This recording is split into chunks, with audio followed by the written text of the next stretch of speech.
चिंतन नाम का एक व्यापारी शहर से दूर एक गांव में रहता था। वो अपने गांव से शहर में व्यापार करने जाया करता। व्यापार के लिए उसके पास एक गधा था, बाली। चिंतन बाली पे सारा सामान लाद के उन्हें शहर ले जाता। शहर जाने के रास्ते में उन्हें एक नदी को पार करना पड़ता था। चिंतन बड़े आराम से अपने गधे को नदी पार करवाता। नदी पार करके वो शहर पहुंचते। शहर में चिंतन सारा सामान दूसरे व्यापारी को बेच देता और फिर चिंतन और बाली वापस घर की ओर चल पड़ते। बिना भार के कितना अच्छा लग रहा है। मालिक मुझ पे कितना भार डालते हैं। मेरी तो टांगे भी नहीं हिलती। मुझे मेहनत करना बिल्कुल पसंद नहीं। जब वो लोग घर पहुंच जाते तो चिंतन गधे को पेट भर खाना देता। चिंतन अपने गधे का बड़ा ख्याल रखता क्योंकि उसे पता था कि उसके व्यापार के लिए उसे गधे की बहुत जरूरत है। अगले दिन चिंतन ने बाली पर 8 कपास की बोरियां लादी। अरे बाप रे, 8 बोरियां! पर मुझे इनका भार क्यों नहीं लग रहा? लेकिन जो भी हो, शहर तक तो चलना ही होगा ना। और रोज की तरह चिंतन बाली के साथ शहर गया और कपास बेचकर लौटने लगा। रास्ते में उसे अपना दोस्त कुंदन मिला। अरे चिंतन भाई, कैसा था आज का व्यापार? ठीक ही था। क्यों, क्या हुआ? तुम्हें सही दाम नहीं मिला क्या अपने सामान का? अब कपास का कितना दाम मिल सकता है? वो भी है। तुम नमक का व्यापार क्यों नहीं करते? आजकल शहर में नमक की बहुत मांग है और दाम भी बहुत अच्छे मिलते हैं। अरे वाह, ये तो बहुत अच्छा है। कल से मैं शहर नमक ले जाऊंगा। इन दोनों की बातें बाली सुन रहा था। ये महाशय मालिक को नया सुझाव दे रहे हैं। पहले ही मेरी कमर पे क्या कम भार था कि अब ये भी। अगले दिन चिंतन ने बाली पर 6 बोरियां नमक की लाद दी। अरे बाप रे, इतना भार! मैं तो चल भी नहीं पाऊंगा। चिंतन ने बाली को खींचा, लेकिन वो फिर भी नहीं चल रहा था। तुम बहुत आलसी हो गए हो। चिंतन ने बाली को छड़ी से मारा। थोड़ी दूर चल के, मालिक मुझ पे इतना भार डालते हैं और फिर अगर मैं ना चलूं तो मुझे मारते भी हैं। हे भगवान, मेरी मदद करो। मुझे इस काम और इस भार से मुक्त करो। वो लोग नदी के पास पहुंचे। अरे बाप रे, आज तो नदी के पानी में बढ़ाव है। मुझे बहुत आराम से नदी पार करनी होगी। बाली, आराम से। चिंतन ने नदी पार करना शुरू किया।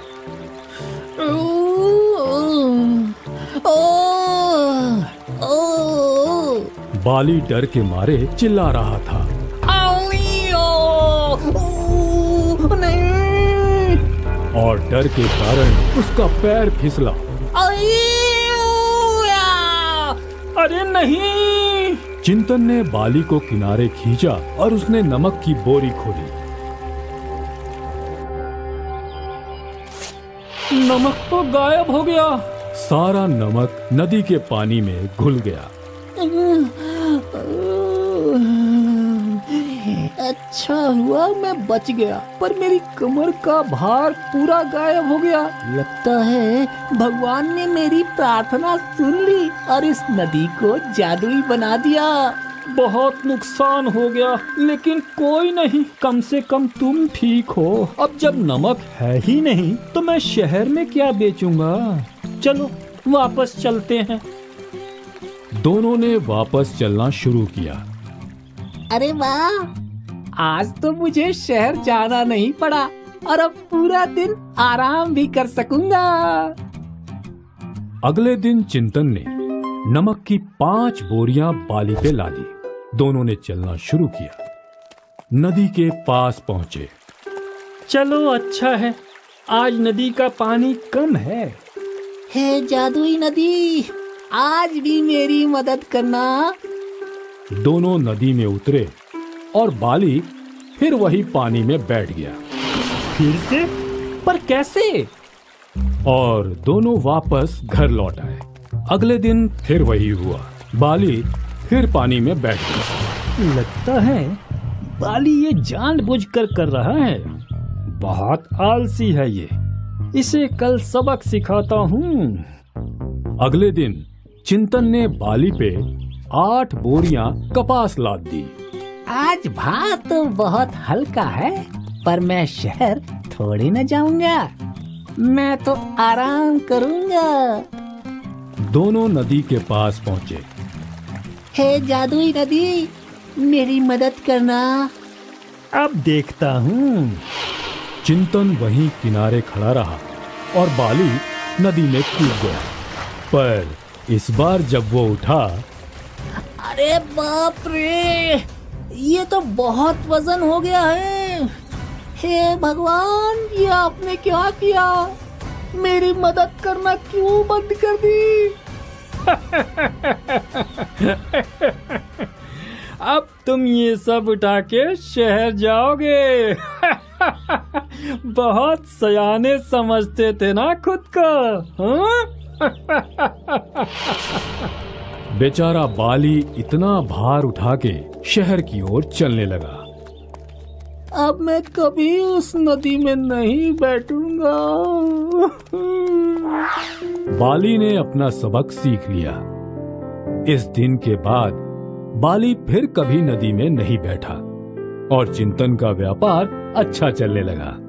इसीलिए कहते हैं, आलस नहीं करना चाहिए।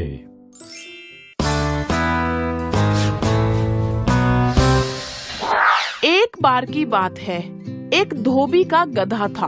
वो दिन भर कपड़ों के गट्ठर इधर से उधर ढोने का काम करता। धोबी स्वयं कंजूस और निर्दयी था। अपने गधे के लिए चारे का प्रबंध नहीं करता था, बस रात को चरने के लिए उसे खुला छोड़ देता था। निकट में कोई चरागाह भी नहीं थी। शरीर से गधा बहुत दुर्बल हो गया था। कहिए महाशय, आप इतने कमजोर क्यों हैं? तो भी मुझसे दिन भर काम करवाता है, खाने को कुछ नहीं देता। मुझे रात को अंधेरे में इधर उधर मुंह मारना पड़ता है। तो समझो अब तुम्हारी भुखमरी के दिन गए। यहाँ पास में ही एक बड़ा सब्जियों का बाग है। वहाँ तरह तरह की सब्जियाँ उगी हुई हैं। खीरे, ककड़ियाँ, तोरी, गाजर, मूली, शलगम और बैंगनों की बहार है। अच्छा, पर बाग के अंदर कैसे जाए? मैंने बाग तोड़कर एक जगह अंदर घुसने का गुप्त मार्ग बना रखा है। बस मैं वहीं जा रहा हूँ, साथ आओगे? नेकी और पूछ तुम्हारा भला होगा, मुझे भी ले चलो।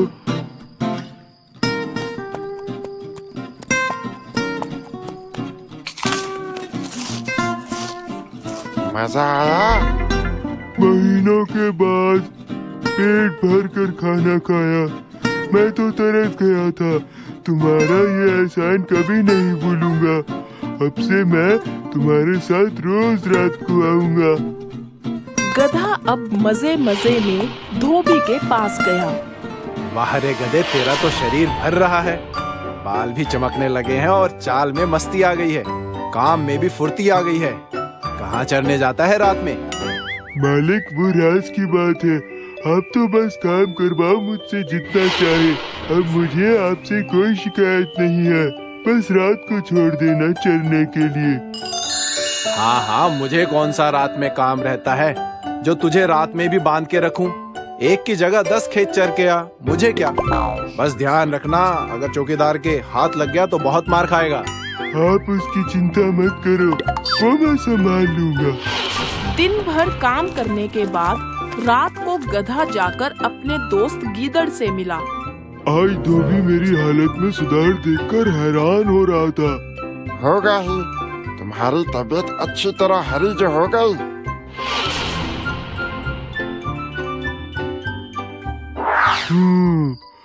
वैसे गीदड़ भाई, क्या तुम शास्त्रीय संगीत के बारे में कुछ जानते हो? शास्त्रीय संगीत? नहीं, मैं तो नहीं जानता। कैसे जानोगे? भला तुम्हारे खानदान में कोई गायक ही कहाँ हुआ है? मेरे खानदान में तो मेरे पुरखे में शास्त्रीय संगीत गाते आए हैं। गधे, मेरे खानदान पे क्यों जाते हो? मेरा खानदान गायक भले न हो, पर चतुराई के नाम पे सबसे आगे होता है। तुम्हारा खानदान तो मूर्ख लोगों की श्रेणी में आता है। ऐसा मैं नहीं, लोग कहते हैं। अरे तुम बुरा क्यों मानते हो? मैं बहुत खुश हूँ, झूमना चाहता हूँ। मेरा दिल गाने का कर रहा है। अच्छा, खाना खाने के बाद गाना चाहिए। सोच रहा हूँ राग गाऊं। ना ना, ऐसा ना करना गधे। गाने वाने का चक्कर मत चलाओ। ये मत बोलो कि हम दोनों यहाँ चोरी करने आए हैं। मुसीबत को न्योता मत दो। अरे मूर्ख गीदड़, मेरा राग सुनकर बाग का चौकीदार तो क्या, बाग का मालिक भी फूलों का हार लेकर आएगा और मेरे गले में डालेगा। गधे भाई, मुझे अपनी गलती का एहसास हो गया। तुम महान गायक हो। मैं मूर्ख गीदड़ भी तुम्हारे गले में डालने के लिए फूलों की माला लाने चाहता हूँ।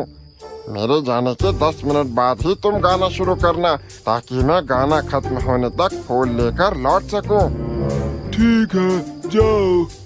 जान बच्ची तो लाखों पाए, लौट के बुद्धू घर को आए। कूली नंबर 1, मैं कूली नंबर 1। ये आवाज शायद उसी गधे की है जो रोज हमारे खेत चढ़ जाता है। बहुत मस्ती चढ़ी है इसे। आज तो इसकी सारी मस्ती उतार के ही मानूंगा। अब कहाँ भागेगा? मार मार के तेरा भरता बना दूंगा। चौकीदार गधे पर ऐसे टूट पड़ा मानो जिंदगी भर का गुस्सा निकाल रहा हो। उसने गधे की हड्डी पसली एक कर दी। तो अब आप समझे, अपने शुभ चिंतकों की नेक सलाह न मानने का परिणाम बुरा ही होता है। हाय, मैं हूँ शाइनी। अगर आप मुझे ऐसे ही देखना चाहते हैं तो इस वीडियो को जरूर शेयर करें और हाँ, इस चैनल को भी सब्सक्राइब करना ना भूलें।